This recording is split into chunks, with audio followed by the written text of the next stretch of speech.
नमस्कार। आज हम भारत के चुनाव आयोग से जुड़े एक बहुत ही आप कह सकती हैं दिलचस्प अदालती मामले की पड़ताल कर रहे हैं। ये सिर्फ कोई पुराना केस नहीं है, इसने हमेशा के लिए तय कर दिया कि चुनाव आयोग में शक्ति संतुलन कैसा रहेगा। बिल्कुल। और क्यों एक व्यक्ति की जगह सामूहिक निर्णय को ज्यादा महत्व दिया गया, ये भी। हमारा जो स्रोत है वो है सुप्रीम कोर्ट का 1995 का एक ऐतिहासिक फैसला, टी.एन. शेषन बनाम भारत संघ। अच्छा, टी.एन. शेषन। जी। इस मामले में 1993 के एक राष्ट्रपति अध्यादेश, मतलब एक तात्कालिक कानून, और उसके तहत 2 नए चुनाव आयुक्तों की नियुक्ति को चुनौती दी गई थी।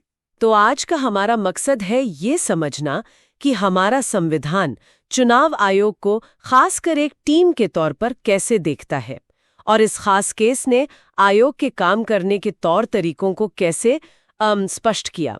चलिए इस गुत्थी को सुलझाते हैं। तो कहानी शुरू होती है 1993 में। राष्ट्रपति ने एक अध्यादेश जारी किया। हाँ। इसने मुख्य चुनाव आयुक्त यानी सीईसी और दूसरे चुनाव आयुक्तों ईसीएस की सेवा शर्तों से जुड़े 1991 के कानून में कुछ बदलाव किए। जी, 2 मुख्य बदलाव थे इसमें।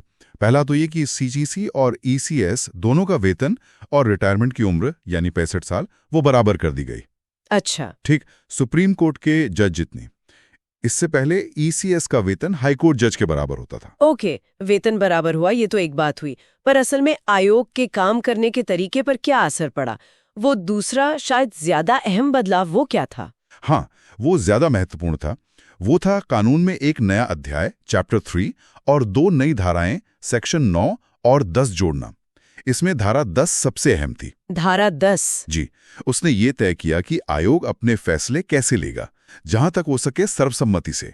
लेकिन अगर सीईसी और ईसीस के बीच किसी मुद्दे पर मतभेद होता है तो फिर बहुमत की राय ही मानी जाएगी, मतलब मेजॉरिटी विंस। बिल्कुल। और इसी समय के आसपास 2 नए चुनाव आयुक्तों की नियुक्ति भी हुई, श्री एमएस गिल और श्री जीवीजी कृष्णमूर्ति। जी हाँ। तो आयोग अब 1 सदस्य के बजाय 3 सदस्यों वाला बन गया। हाँ, और यहीं से मामला थोड़ा गरमाया। अच्छा। जो उस समय के सीईसी थे, श्री टी.एन. शेषन, जो अपने काफी सख्त रवैये के लिए जाने जाते थे। हाँ, उनका नाम तो सुना है। हाँ, उन्होंने इस अध्यादेश को और इन नियुक्तियों को दोनों को ही सुप्रीम कोर्ट में चुनौती दे दी। उनका मुख्य ऐतराज क्या था? वो क्यों इसके खिलाफ थे? देखिए, श्री शेषन का कहना था कि ये अध्यादेश असंवैधानिक है।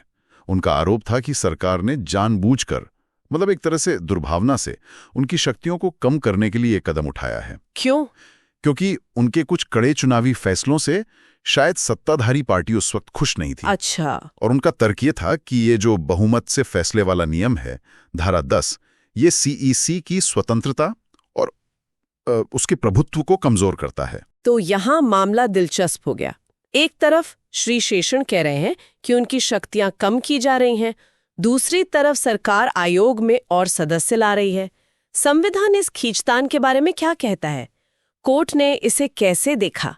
क्या सीईसी वाकई ईसी से ऊपर है? बिल्कुल सही सवाल। यहां संविधान का अनुच्छेद 324 बहुत अहम हो जाता है।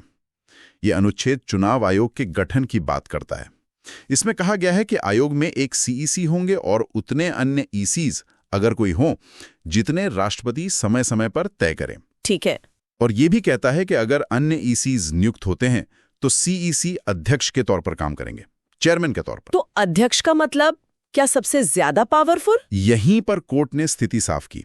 कोर्ट ने कहा कि संविधान में 1 से ज्यादा सदस्यों वाले चुनाव आयोग की व्यवस्था बिल्कुल संभव है, इसकी परिकल्पना की गई है। कोर्ट ने माना कि सीईसी अध्यक्ष जरूर हैं, पर इसका मतलब ये नहीं कि बाकी ईसीज उनके मातहत या सबऑर्डिनेट हैं। अच्छा। अभियोग जैसी प्रक्रिया से हटाया जा सकता है, जबकि ईसीज को सीईसी की सिफारिश पर राष्ट्रपति हटा सकते हैं।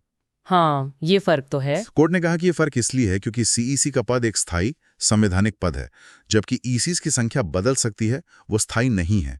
इससे सीईसी अपने आप में कोई सुपीरियर या श्रेष्ठ नहीं हो जाते। अच्छा, तो मतलब टीम का कैप्टन होना पूरी टीम से ऊपर होना नहीं है, स्टेटस में बराबर है। एक तरह से कह सकते हैं फैसले लेने में बराबर। और वो बहुमत से फैसले वाले नियम का क्या हुआ, धारा 10 का? कोर्ट ने उसे यानी धारा 10 को पूरी तरह संवैधानिक माना। कोर्ट ने कहा कि ये लोकतांत्रिक सिद्धांतों के अनुरूप है और एक बहुसदस्यीय संस्था के ठीक से काम करने के लिए ये जरूरी भी है। ये सोचना गलत है कि ईसी सिर्फ सलाह देने के लिए नहीं, फैसले लेने की प्रक्रिया में उनका भी वास्तविक अधिकार होना चाहिए। समझ गई। और सरकार पर जो दुर्भावना के आरोप लगे थे कि ये सब श्री शेषन को किनारे करने के लिए किया गया था, उसका क्या हुआ? अदालत ने उन आरोपों को भी खारिज कर दिया। कोर्ट ने कहा कि आयोग को बहुसदस्यीय बनाने की मांग कोई नई नहीं थी। पहले भी कई संसदीय समितियां, नागरिक समूह इसकी सिफारिश कर चुके थे। अच्छा, ये पहले से बहुत चल रही थी। जी हाँ। कोर्ट ने एक पुराने केस एसएस धनुआ मामले का जिक्र भी किया, जहां खुद कोर्ट ने यह कहा था कि चुनाव आयोग जैसी शक्तिशाली संस्था के अधिकार किसी एक व्यक्ति के बजाय कई लोगों में बटे हों तो बेहतर है। ओके। तो इसलिए सरकार के इस कदम को दुर्भावनापूर्ण या मालाफाइड नहीं माना जा सकता। तो आखिरकार कोर्ट का अंतिम फैसला क्या रहा, संक्षेप में? सुप्रीम कोर्ट ने उस अध्यादेश को, जो बाद में संसद द्वारा पास होकर कानून बन गया, और दोनों नए चुनाव आयुक्तों की नियुक्ति को पूरी तरह वैध ठहराया और श्री शेषन की जो याचिका थी उसे खारिज कर दिया गया। और कोर्ट ने कुछ उम्मीद भी जताई? हाँ, कोर्ट ने अंत में ये उम्मीद जताई कि आयोग के जो सदस्य हैं, सीईसी और ईसीएस, वो आपसी सम्मान और सहयोग की भावना से काम करेंगे।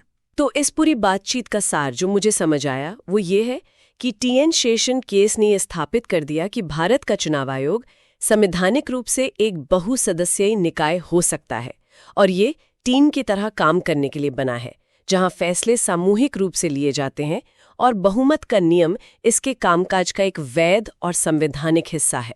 बिल्कुल सही। शक्ति किसी एक व्यक्ति में नहीं बल्कि संस्था में निहित है। एकदम सही कहा आपने। और ये मामला एक जरूरी सवाल भी हमारे सामने रखता है सोचने के लिए। क्या सवाल? कि क्या किसी भी ऊंचे संवैधानिक पद वाली संस्था का प्रभावी कामकाज सिर्फ कानूनी नियमों या धाराओं पर ही निर्भर करता है, या फिर जो सदस्य हैं उनके आपसी तालमेल, एक दूसरे के प्रति सम्मान और नेतृत्व की जो गुणवत्ता है, क्या उसकी भूमिका भी उतनी ही अहम है? हाँ, ये वाकई एक विचारणीय प्रश्न है। कानून अपनी जगह है पर इंसानी तालमेल भी उतना ही जरूरी है। बिल्कुल।